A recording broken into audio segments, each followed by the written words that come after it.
A very warm welcome, everyone, to the Maritime Education Podcast. My name is Barry Sadler, and today I'd like to talk to you a little bit about the Suez Canal and how we have recently had a return by some lines to transits through the canal after stopping due to the troubles in the Red Sea. Before we talk about the modern Suez Canal, I'd like to take you back 40 years to my first trip at sea. I joined my first container ship, the Ben Avon, on berth 204 in Southampton, now known as SCT4. I joined the Ben Avon, which was a 300-metre container ship, and she was on a very, very standard Europe to Far East loop. We left Southampton, we went to Hamburg, Bremerhaven, Rotterdam and then Le Havre, returning to Southampton prior to heading off towards the Far East. We reached the Far East via the Suez Canal, and there were no ports to load or discharge before we got to Suez. So it used to take us 5 or 6 days to get down to the Suez Canal, but I remember my first trip down there as a 16-year-old deck cadet. I was advised to go to bed early the day before the canal. The captain told me it would be a busy day and he wanted me around to do lots of errands as we passed through the canal. So I went to bed, and just before I got to sleep I heard the anchor drop as the ship dropped anchor off of Port Said on the northern part of the canal and waited for the convoy to begin. Ships that pass through Suez Canal pass in convoys. So we have a northbound and a southbound convoy, and traditionally there's a big lake in the middle of the canal called the Bitter Lakes, and one convoy will anchor in these lakes, wait for the other convoy to come through before proceeding. As the canal is so narrow, it's impossible to get two convoys past one another. I woke up on the morning of my first Suez Canal transit, and I can remember looking towards the canal from the anchorage and thinking, how do we get in there? It's such a tiny entrance. It is such a tiny canal. How is this ship actually going to fit through that tiny little gap? From then on, the day just got busier and busier and busier. When our convoy was ready to head southbound, the anchor was heaved up and Ben Avon joined fairly near the front of the convoy, main reason being that as a Far East container ship in the mid-80s, we were pretty fast, and the faster ships were always at the front of the convoy. So we were pretty near the front of the convoy. We approached the canal, and then two amazing things happened. Firstly, the pilot got on board. Instead of using a pilot ladder, the pilot launch came alongside the ship's accommodation ladder, something that we don't do regularly, certainly in the port of Southampton. Pilot stepped off the pilot launch onto the accommodation ladder, top of the accommodation ladder, into the lift, and I escorted him to the bridge. We then took line boats. Now, the purposes of the line boats are that if you had to stop in the canal, the line boats would take lines from the ship and run them ashore to securing points ashore so that the ship could literally sit gently alongside the sandy banks of the Suez whilst we waited for whatever incident it was to pass. These line boats were compulsory, and the ship was fitted with Suez davits which were swung out. The blocks were lowered down. These line boats hooked onto the blocks, and then we raised them clear of the water, hauled them up on deck. Each line boat had 2 or 3 Egyptian guys on board who promptly stepped onto the ship, walked into the crew alleyway and set up 4 or 5 shops in the crew alleyway, selling anything from lighters to cuddly camel toys. I'll always remember the bosun telling me, do not buy a camel toy because the fur on there is real and you don't know what you're going to find inside that fur. It's probably not being cleaned. I never did buy anything from those boatmen in the Suez Canal, but never mind. We went through Suez and the transit was incredible. The ship passed without incident through the canal. Looking either side of the canal, there were remnants of tanks and buildings from the Suez crisis in the 60s and 70s, and the whole place was literally a desert. It was incredible to think that we were sailing such a big ship through the sand and out the other side. And I'll never forget that first experience of the Suez Canal. I've made many transits since during my maritime career, but that first time in such an amazing man-made feature was quite an experience, particularly at the time for a young 16-year-old deck cadet. Let's fast forward now to current day, and the Suez Canal is struggling. Pretty much since the troubles at the bottom of the Red Seas, where the Houthis have threatened to attack shipping that's passing through the Red Sea and up to and from the Suez Canal, liners and operators have pretty much stopped using it. The canal itself has seen around a 50% drop in canal trade, and during 23 to 24 this was as much as 66% drop in early 24 as shippers rerouted their ships around the Cape of Good Hope. This affected the canal seriously, and the Suez Canal revenues for 23-24 plunged from 9.4 billion in 22-23 to about 7.2 billion in 23-24, a loss of roughly 2 billion attributed to the reduced traffic that was using the canal due to the problems at the southern end of the Red Sea. In 2024, only 13,213 ships transited, down from around 26,000 the year before. Of course, a near 50% drop. 90% of container ships avoided the Bab el-Mandab corridor, which, although it added 10 to 15 days and millions of dollars in extra fuel to voyages, was considered safer and more sure than risking sending a container ship with millions, perhaps billions of dollars of cargo through the very, very high risk area of Bab el-Mandab. Bab el-Mandab is the corridor right at the southern end of the Red Sea.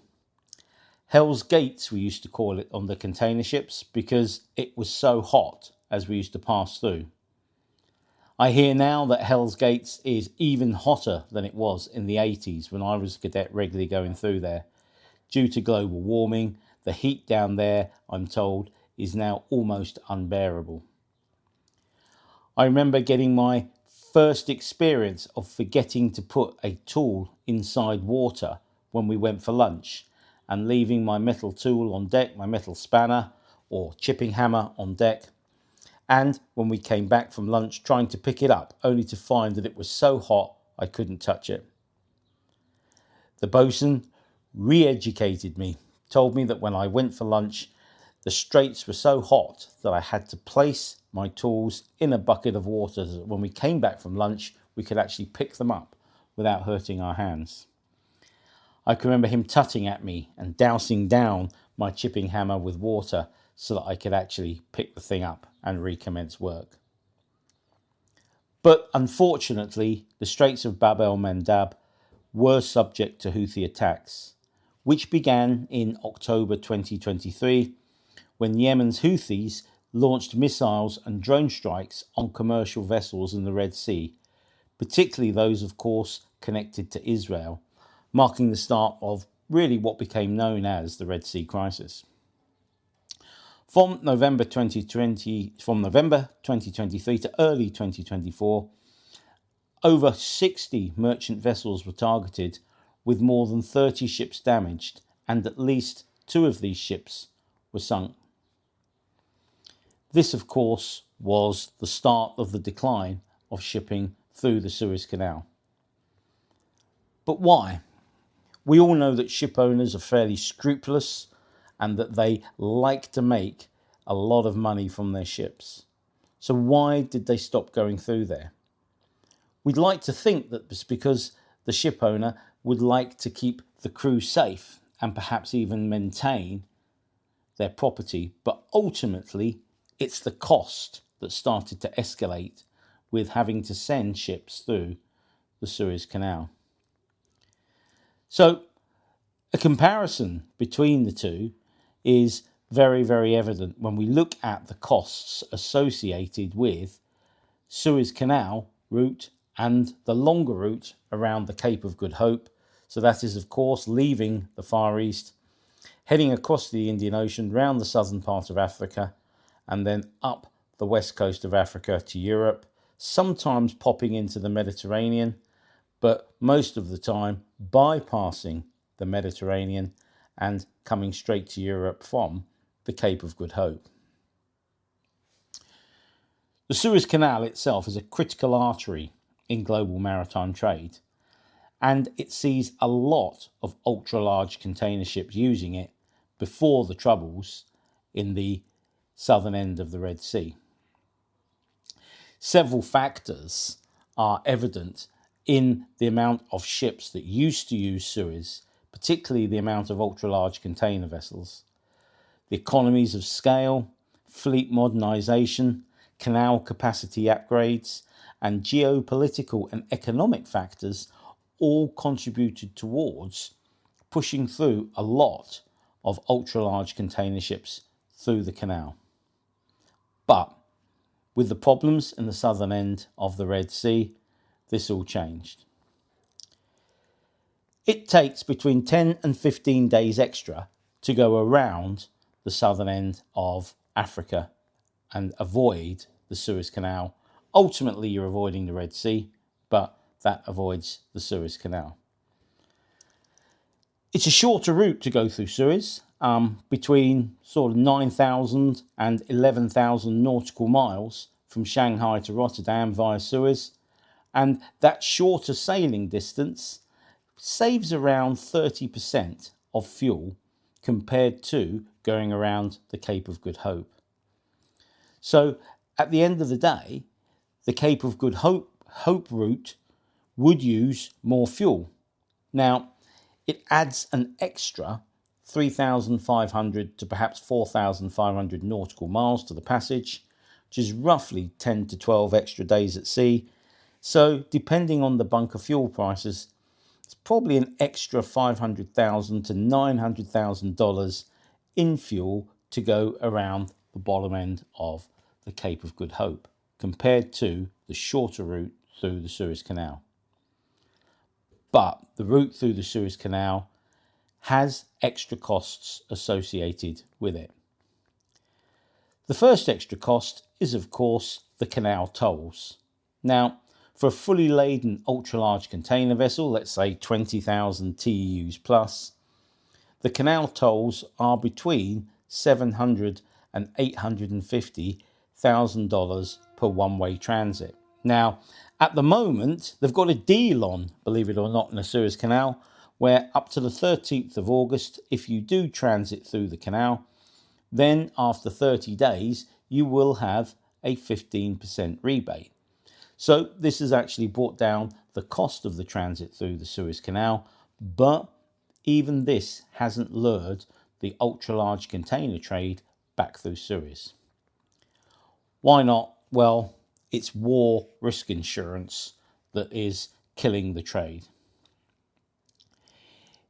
If you are sailing in a regular area, your war risk insurance is going to run at around 0.05% of the value of your ship. So this is putting the cost fairly low, prorated annually, of course. So what and how does this increase when you go through the Red Sea? During the height of the war and during the height of the troubles there was a war risk premium based upon the hull value of between 0.75 and 1% of the value of the hull. Now, your average ultra-large container ship, the value of the hull is about $120 million. So that means that for every transit that you're doing, you're going to have to pay a war risk premium of between $900,000 and $1.2 million per transit. So if we add the cost of the canal to the cost of the war risk insurance, add that to the fuel, basically to go through the Suez Canal from the Far East, it's going to cost the ship owner around $3 million. If you go the other way, the extra fuel that you have to burn will cost you $1.8 million, but you won't have the canal fees and you won't have the war risk premiums slapped on you. So in other words, it's just over £1 million cheaper at the moment to go via the Cape of Good Hope. What prompted me to do this podcast? Well, I read that on the 21st of June, the CMA CGM Jules Verne did a transit through the canal. I read this and very, very quickly made up my mind that the reason this was happening was because we were going back to canal transits. But when I looked into it further, it was obvious that this was a very, very one-off transit. Basically, what CMA CGM are doing is they're using the ships on what they call their EPIC route. So their EPIC route is Europe, Pakistan, India. And that consortium, EPIC, EPIC, basically, as it says on the tin, runs goods between those areas. So it is very, very much worthwhile when you're going only as far as India and Pakistan to use the canal, but the risk is there. So what CMA CGM have done is they've used the Jules Verne to basically test the water.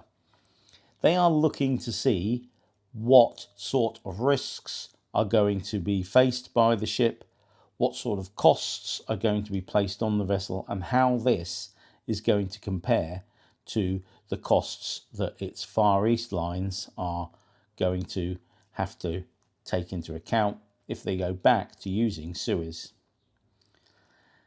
Now, things have changed at the bottom end of the Red Sea. So a Houthi ceasefire was agreed on May the 6th this year, which basically ended US and UK airstrikes on Yemen, and it halted attacks on US affiliated vessels. However, the deal, of course, did not extend to protect Israeli-linked ships, which the Houthis have continued targeting. This has obviously reduced the number of ships that are targeted by the Houthis, and therefore the war risk premium is dropping. And that's something that CMA CGM are, of course, taking into account. The premiums remain elevated at the moment, but they are slowly falling. And although at the height we were looking at about 1.2% of the hull value, it has dropped now. And you can, particularly if you are a US affiliated or UK affiliated company, get raw risk now for between 0.3 and 0.7% of the value of the hull. So that's a significant drop in the war risk premium, but it's not enough to bring it down to make it commercially attractive to the ship owner. Also, the CMA CGM Jules Verne went through the canal when it was headed eastbound. Ships that head eastbound have very little cargo on board. They're carrying mainly empties. The majority of cargo is, of course, brought from the Far East back to Europe. And so again, this lowers the risk to the ship owner that its reputation will be harmed by losing huge amounts of cargo if the ship were attacked at the bottom end of the Red Sea. So CMA CGM Jules Verne was heading eastwards towards the Far East when it used the canal. But what is worth bearing in mind is that when CMA CGM bring that ship back to Europe, they have routed that ship via the Cape of Good Hope. So the Jules Verne is only using the canal on her eastbound transit. She's not using the canal to return from the Far East, when she'll be carrying much larger amounts of cargo, and therefore the risk a lot higher to both the ship owner and the shippers of the ship coming back through the Suez Canal. So as I make this podcast, there are actually no real plans to start using the canal again. Even with the 90-day rebate of 15% on canal tolls up to August of this year, it's still not enough to reduce the cost of transiting that area enough to stop ship owners taking the risk of bringing the ships through the southern end of the Red Sea and exposing them to the war risk associated with it. CMA CGM's stepwise return to the Suez Canal is a calculated response to shifting regional dynamics. By leveraging the toll discounts from the Suez Canal and incremental security improvements, it's fundamentally testing the economics of rerouting its Asia-Europe services via the Suez Canal by using a ship that's on a much shorter route. This could signal a broader industry shift if the security holds at the bottom end of the Red Sea.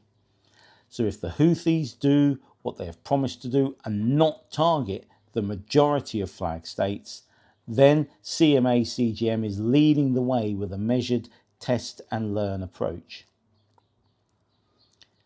Through mid-August, further Suez transit activity through CMA CGM, especially on their Epic and Med Express routes, is likely to continue to test the operational resilience and navigational safety of the Suez Canal route.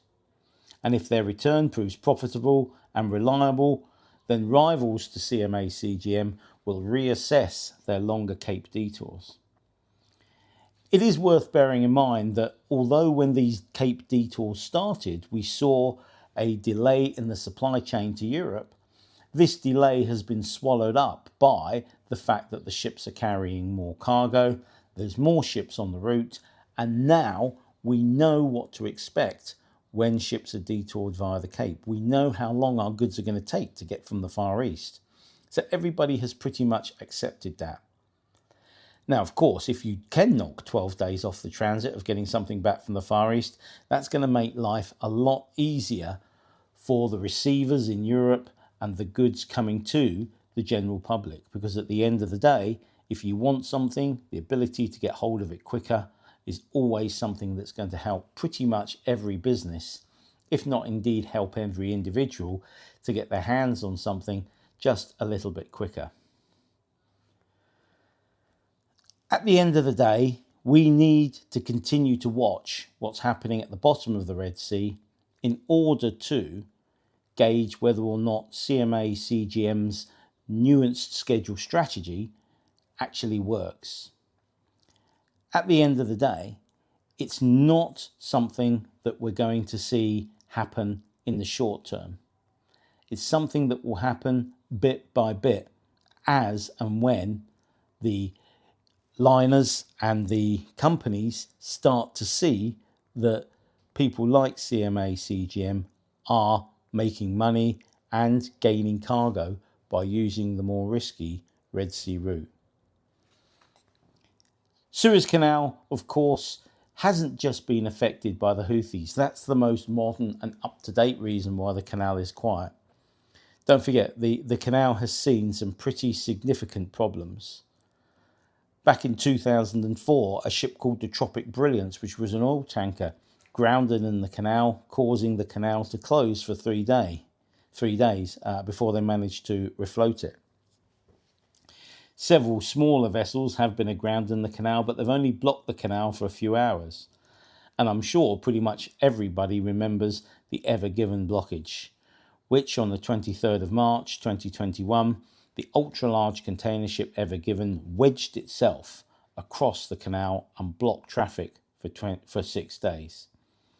It was refloated on the 29th of March, but the blockage from the Ever Given affected global supply chains massively, and losses were huge throughout the world. This exposed the vulnerability of the Suez Canal and made ship owners wary of using it and wary of the delays that could kick in should another Ever Given happen. The introduction of the problems at the southern end of the Red Sea only exacerbated that wariness by the ship owner and very, very quickly made them send their ships round the Cape of Good Hope. Are we going to see Suez returning to its old numbers this year? Well, only time will tell. But at the end of the day, the Suez Canal transit is a shorter transit. It gets goods to us quicker. It means using less fuel, which helps ship owners with their carbon index indicator and their fuel reporting. Once the war risk values have lowered to the point where they are reasonable, and once the canal transits are being undertaken on a regular basis without incident, then the canal will start to see a return to pre-2023 numbers. It's amazing if you look at a graph of ULCCs that have gone through the actual canal, nothing has gone through since the canal was, or since the Houthis started to have their effect at the bottom end of the Red Sea, which pretty much from October 2023 until April 2025, there were no ultra-large container ship transits at all. So that's no transits of ships with more than 20,000 TEUs at all. If you look at the graph drops up to one transit in June 2026, which of course is the CMA CGM Jules Verne, as we've just said. So it's incredible to think that for well over a year, the canal has not seen any ULCC transits whatsoever. I hope you found this podcast interesting. The Suez Canal is an amazing feature which does help us get our goods from the Far East back to Europe in a much better timescale. But with the high risk at the bottom end of the Red Sea, huge war risk premiums being placed upon ship owners, massive canal fees, it's no longer worth the risk of sending your ship through there. And until those fees drop so that it is comparable in cost to bring your ship through the canal route rather than sending it round the Cape, ship owners will continue to use the Cape. As long as it's cheaper to use the Cape, that's what they'll do. Because at the end of the day, the ship owner is looking at the bottom line. Global markets have stabilised with that extra 10 days at sea from a ship coming from the Far East to Europe. There's no need to rock the boat unless it is commercially viable to do so. Thanks a lot, guys, for listening to this podcast, and we look forward to welcoming you on the next one. In the meantime, guys, do have a great day.